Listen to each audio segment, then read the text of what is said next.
Hi guys, எல்லாருக்கும் வணக்கம். Guys, எதை பற்றி பார்க்க போகிறோன்னா, வர வெள்ளிக்கிழமை சரியான மேட்ச்னு சொல்லலாம். நம்ம சென்னை அணி ஆர்சிபி அணி எதிர்கொள்கிறாங்க. ஏன்னு கேட்டிங்கன்னா, ரெண்டு அணிக்குமே அது முக்கியமான மேட்ச்சு. அதுவும் சென்னை அணி வெற்றி பெற்றால் கன்ஃபார்ம் பிளே ஆஃப்ஸுக்கு போயிடுச்சுன்னு சொல்லலாம். ஆர்சிபி வின் பண்ணால் சில பல ரன் ரேட் இருக்குது, அது மூலிமா வின் பண்ணால் மட்டும்தான் பிளே ஆஃப்ஸுக்கு போக முடியும். இதை தொடர்ந்து நம்ம சென்னை அணியில் முக்கியமான ஆல்ரவுண்டர் வெளியேறிட்டு இருக்காங்க.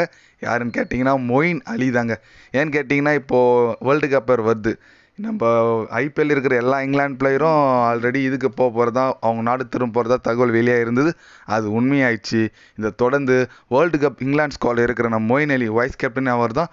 அவர் இந்த அடுத்த மேட்ச் விளையாட மாட்டார். கண்டிப்பாக ஒரு நாடு திரும்ப போகிறதா சிஎஸ்கே மேனேஜ்மெண்ட்டுக்கு இருந்து அஃபிஷியலாக வந்துச்சுங்க. ஏன்னு கேட்டிங்கன்னா, அவர் இப்போ ரீசெண்டாக தான் இறக்கி விட்றாங்க. ஒரு 5-6 மேட்ச்சு ஆடுறாரு. அதுக்கு முன்னே அவர் இறக்கவில்லை. நல்லா தான் பர்ஃபார்மன்ஸ் பண்ணுறாருங்க. போன மேட்ச்சில் அதுக்கு முன் மேட்ச்சு ஒரு 56 அடிச்சார். சூப்பர் ஹிட்டிங் அடிச்சார். நல்ல ஆல்ரவுண்டர். சென்னை அணி வேறு அடுத்த மேட்ச் மஸ்ட் வின் மேட்சா. அந்த மேட்ச்சில் அவர் விளையாடுறது ரொம்ப வருத்தம் அளிக்குதுங்க. ஏன்னு கேட்டிங்கன்னா, அவர் உண்மையாக டீசெண்டான பேட்ஸ்மேனுங்க. நான் நிறைய வீடியோவில் சொல்லியிருக்கேன், மொயின் அலி ஏன் டாப்பில் இறக்கி விட மாட்டாங்கன்னு. ஆனால் போன மேட்ச் இறக்கி விட்டாங்க. நல்ல இன்டென்ட் கொடுத்தாரு, பரவாயில்ல. நல்லா ஆடுற பிளேயர் தான். அவனும் தொடர்ச்சியாக அவருக்கு டாப்பில் ஆர்டரில் வாய்ப்பு கொடுத்தீங்கன்னா கண்டிப்பாக நல்லா பண்ணுவார். நல்லா இட்டு தான். அவர் இப்போ சென்னை அணி விட்டு போயிருக்குது ரொம்ப வருத்தம் அளிக்குதுங்க. ஏன்னு கேட்டிங்கன்னா, சென்னை அணியில் இருக்கிற ஒரே ஒரு ஆப் ஸ்பின்னர் இவர் தாங்க. கண்டிப்பாக லெஃப்ட் ஹேண்டருக்கு நல்ல ஒரு இன்டென்ட்டாக நல்லா போடுவார். அதனால் இப்போ அடுத்த ஆப் ஸ்பின்னர் பார்த்திங்கன்னா சென்னை அணியில் யாருமே இல்லை. சாந்தனர் இருக்கார், அவரும் ஒரு லெஃப்ட் ஆர்ம் ஸ்பின்னர் தான். Jadeja left arm spinner. அப்புறம் ரச்சின் ரவீந்திரன், அவரும் ஒரு லெஃப்ட் ஆர்ம் ஸ்பின்னர் தான். இப்போ சென்னை அணியில் ஆஃப் ஸ்பின்னர் பார்த்தீங்கன்னா இவருக்கு அடுத்து தீக்ஷனா இருக்கார். தீக்ஷனா அவர் எப்படி சொல்கிறது, ஓரளவுக்கு பிச்சு ஹெல்ப்ஃபுல்லாக இருந்தது தான், நல்லா போடுவார். மற்றபடி அந்த அளவுக்கு போடுற போலர் இல்லை. அலி இருக்கிறது ஒரு ஆஃப் ஸ்பின்னர் ப்ளஸ் பேட்ஸ்மேன்.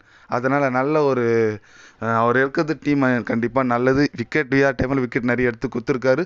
நல்ல பேட்ஸ்மேன் கூட. அவர் சென்னை அணி விட்டு போயிருக்குது ரொம்ப வருத்தளிக்குதுங்க. ஏன்னு கேட்டிங்கன்னா, அடுத்த மேட்ச்சு சென்னை அணிக்கு மஸ்ட் வின் மேட்ச்சு. அவரோட பங்களிப்பு கண்டிப்பாக சென்னை அணிக்கு தேவைப்படும்.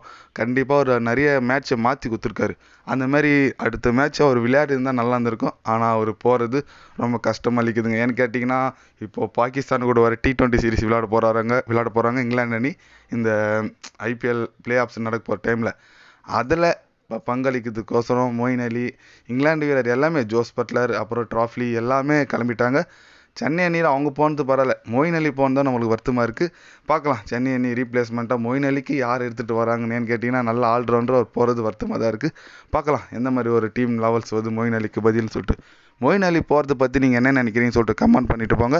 அடுத்த மேட்ச்சு நம்ம சென்னை அணி வின் பண்ணுமா பண்ணாதா, அது என்ன நினைக்கிறீங்கன்னு சொல்லிட்டு கமெண்ட் பண்ணிட்டு போங்க. இது போன்ற ஸ்போர்ட்ஸ் நியூஸை தெரிஞ்சுக்கன்னா சேனலை சப்ஸ்கிரைப் லைக் ஒன்று பண்ணிக்கோங்க. கண்டிப்பாக கிரிக்கெட் பற்றி, முக்கியமாக ஐபிஎல் பற்றி day by day channel update வரும். மறக்காமல் சப்ஸ்கிரைப் மட்டும் கொஞ்சம் பண்ணி வச்சுக்கோங்க. நன்றி, வணக்கம்.